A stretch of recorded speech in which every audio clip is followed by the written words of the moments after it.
மக்கள் உங்கள் அனைவருக்கும் என்னுடைய வணக்கம். வணக்கம் வணக்கம். எல்லாரும் எப்படி இருக்கீங்க?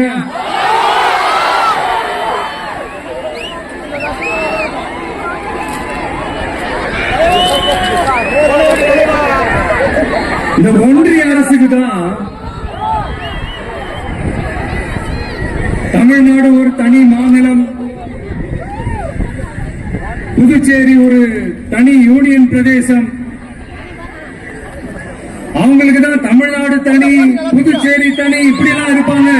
ஆனா நமக்கெல்லாம் அப்படி கிடையாதுங்க. நாமெல்லாம் வேறு வேறு கிடையாது, நாம எல்லாரும் ஒண்ணுதான்.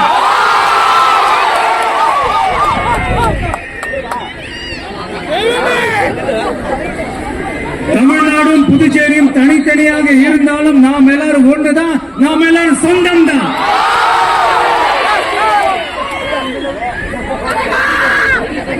வேற வேற வீட்டுல, வேற வேற ஊர்ல, வேற நாட்டுல, வேற ஸ்டேட்ல இருக்கிறதுனால நாம் எல்லாரும் சொந்தங்கள் இல்லை ஆயிட முடியுமா? அது எப்படி முடியும்?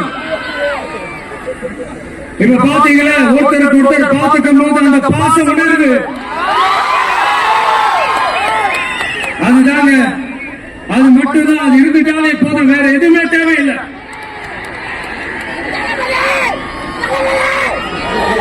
அதனால தமிழ்நாடு, புதுச்சேரி, கேரளா, கர்நாடகா, ஆந்திரா மட்டும் இல்ல, உலகத்துல எந்த மூலையில நம்ம வகையரா இருந்தாலும் அவங்க எல்லாருமே நம்மளோட உயிர் தான், அவங்க எல்லாருமே நம்மளோட உறவு தான்.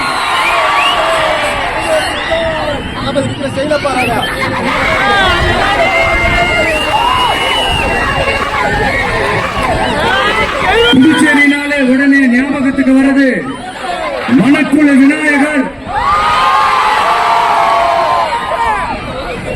அரவிந்தர் ஆசிரமம், வில்லியனூர் மாதான் சொல்லி எல்லாரும் ஞாபகத்தில் வருவாங்க. அது மட்டும் இல்ல, மகாகவி பாரதியார் அவர்கள் இருந்த மண், பாவேந்தர் பாரதிதாசன் அவர்கள் பிறந்த மண். அது மாதிரி இன்னும் சிறப்புகள் அடுக்கிக்கிட்டே போலாம். ஆனா அரசியல் வந்துட்டா ஒரு முக்கியமான விஷயத்தை பத்தி நம்ம சொல்லியாகணும். 1977 புரட்சி தலைவர் எம்ஜிஆர் அவர்கள் தமிழ்நாட்டில் ஆட்சி அமைச்சாங்க. ஆனா அதுக்கு முன்னாடியே 1974லயே இங்க புதுச்சேரியில அவங்களோட ஆட்சி அமைஞ்சது. அதனாலதான் அப்பவே சொன்னாங்க, நமக்காக வந்தவர் எம்ஜிஆர், அவரை தமிழ்நாட்டில் மிஸ் பண்ணிடாதீங்கன்னு நமக்கு அலர்ட் பண்ணதே புதுச்சேரி தான். அப்படிப்பட்ட புதுச்சேரி நம்மளால மறக்க முடியுமா? அது மட்டும் இல்ல, இங்க இருக்கிற மக்கள் தமிழ்நாடு மாதிரியே புதுச்சேரி மக்களும் என்ன கிட்டத்தட்ட ஒரு 30 வருஷமா என்ன தாங்கி பிடிச்சுக்கிட்டு இருக்கிறீங்க.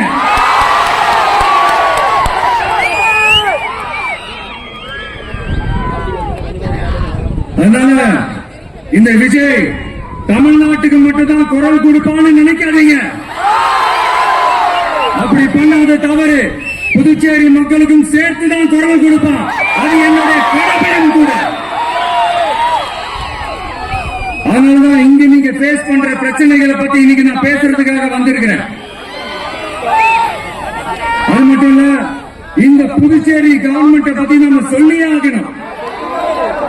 இது டெபினட்டா தமிழ்நாட்டில் இருக்கிற மாதிரி நம்ம திமுக கவர்மெண்ட் மாதிரி கிடையவே கிடையாது. ஏன்னா வேற ஒரு அரசியல் கட்சி நடத்துற நிகழ்ச்சியாகவே இருந்தாலும் அந்த நிகழ்ச்சிக்கு தன்னெழுச்சியா வர நம்ம மக்களுக்கு பாதுகாப்பு கொடுத்து பாரபட்சமே காட்டாம இந்த கவர்மெண்ட் நடந்துகிட்டு இருக்கிறாங்க. அப்படிப்பட்ட இந்த புதுச்சேரி கவர்மெண்ட்டுக்கும் நம்ம புதுச்சேரி சிஎம் சார் அவர்களுக்கும் இந்த நேரத்தில் என்னுடைய மனப்பூர்வமான நன்றிகளை தெரிவிச்சுக்கிறேன். இதை பார்த்தாவது தமிழ்நாட்டில் இருக்கிற அந்த திமுக கவர்மெண்ட் கத்துக்கிட்டா நல்லா இருக்கும்.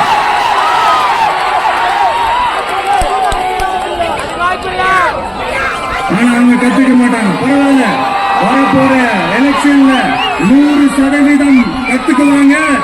அதை நம்ம மக்கள் பார்த்துக்குவாங்க.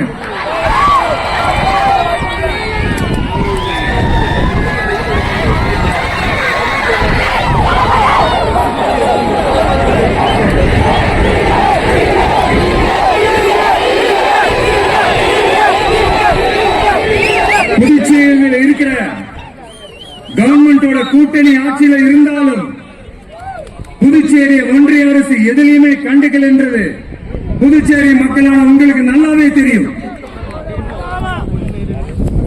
மாநில அந்தஸ்து கோரிக்கையை மட்டுமா கண்டுக்கல, இங்க வளர்ச்சி ஏற்படவும் துணை நிக்கவே இல்லைன்னு கேள்விப்படுறோம். இந்த புதுச்சேரிக்கு இன்னும் மாநில அந்தஸ்து கொடுக்கல. மாநில அந்தஸ்து வேணும்னு கேட்டு பல முறை சட்டசபையில தீர்மானம் போட்டு ஒன்றிய அரசுக்கு அனுப்பி வச்சுக்கிட்டே இருக்கிறாங்க. இந்த வருஷம் கூட மார்ச் மாசம் 27ஆம் தேதி 2025 அன்னைக்கு ஒரு தீர்மானம் போட்டாங்க. அது மாநில அந்தஸ்து வேணும்னு கேட்டு ஒன்றிய அரசுக்கு அனுப்புற 16வது தீர்மானம். புதுச்சேரி காரைக்கால் பகுதிகளில் மூடப்பட்ட 5 மில்கள், பல்வேறு தொழிற்சாலைகள் மீண்டும் திறக்கிறதுக்கு இதுவரைக்கும் ஒரு குடும்ப கூட கிள்ளி போடல. பல்லாயிரக்கணக்கான இளைஞர்களோட வேலை வாய்ப்புக்காக எதுவுமே செய்யல.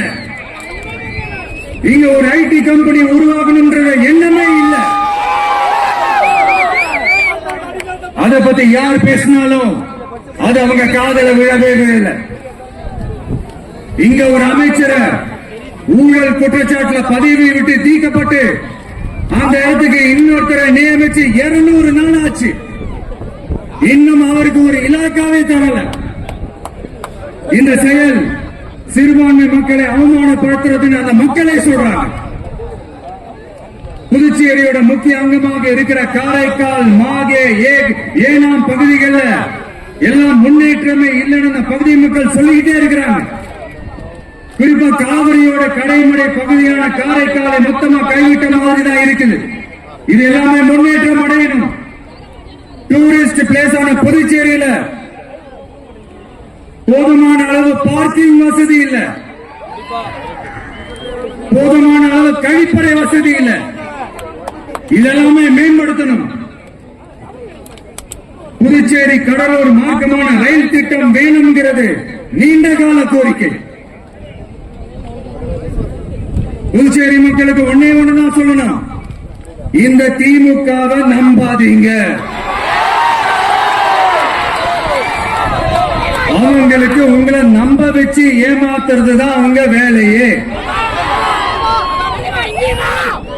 நான் சொன்ன பல கோரிக்கைகளை எல்லாம் தீர்த்து வைக்கிறதுக்கு நம்ம புதுச்சேரி கவர்மெண்ட்டுக்கும் அதோட மக்கள் திட்டங்களுக்கும் ரொம்ப அக்கறையா உண்மையா தொழில் நிக்கிறோம். தமிழ்நாட்டை ஒதுக்குற மாதிரி புதுச்சேரியை ஒதுக்க கூடாதுன்னு நாங்க கேட்டுக்கிறோம். கிட்டத்தட்ட 20 லட்சம் பேர் வாழ்ற யூனியன் பிரதேசமான புதுச்சேரி மத்திய நிதிக்குழுவில் இடம்பெறவில்லை.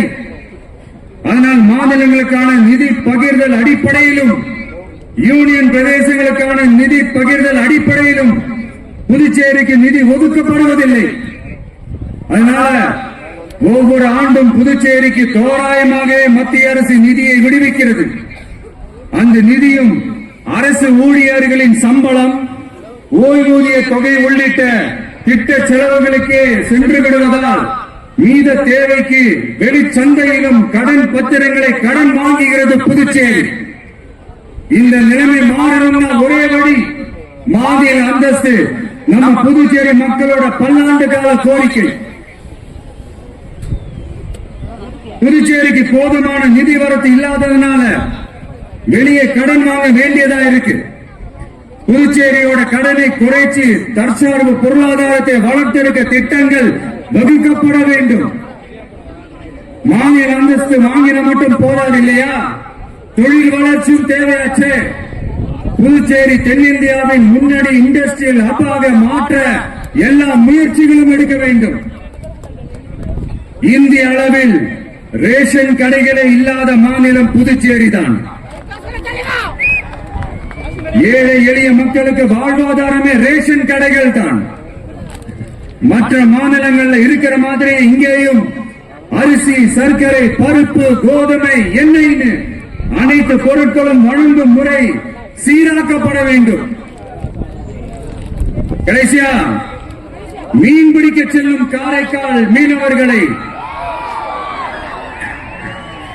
அடிக்கடி கைது செய்யும் இலங்கை கடற்படை அவர்களின் படகுகளையும் பறிமுதல் செய்து விடுகிறது. ஆனால் நீண்ட போராட்டங்களுக்கு பிறகு அவர்கள் விடுவிக்கப்பட்டாலும் படகுகள் கிடைக்காததால் ஒரு மோசமான நிலைக்கு தள்ளப்படுகின்றனர். இந்த நிலை மாற வேண்டும். நான் மறுபடியும் சொல்றேன், இந்த விஜய் புதுச்சேரி மக்களுக்காகவும் எப்பவும் துணை நிற்பான்.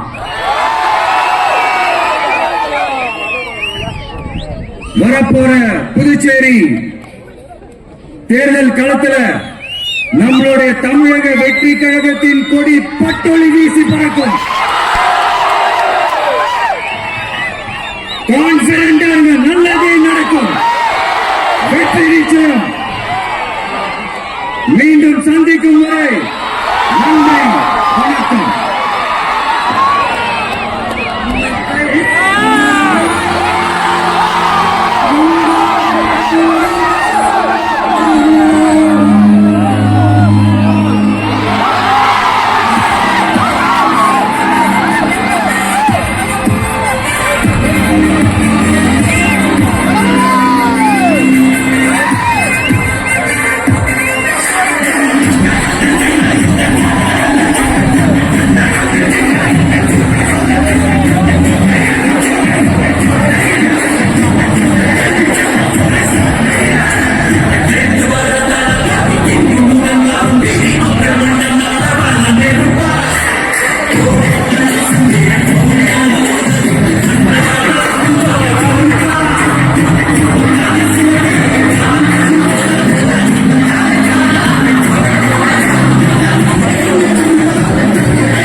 அனைவரும் அமைதியான முறையில் பின்பக்கமாக ஒவ்வொரு பாடாக, அதாவது ஒவ்வொரு பாக்ஸில் இருக்கக்கூடிய மக்களும் அமைதியான முறையில் கலைந்து செல்லும்படி கேட்டுக்கொள்கிறோம். காவல்துறைக்கும் ஒத்துழைப்பதாக.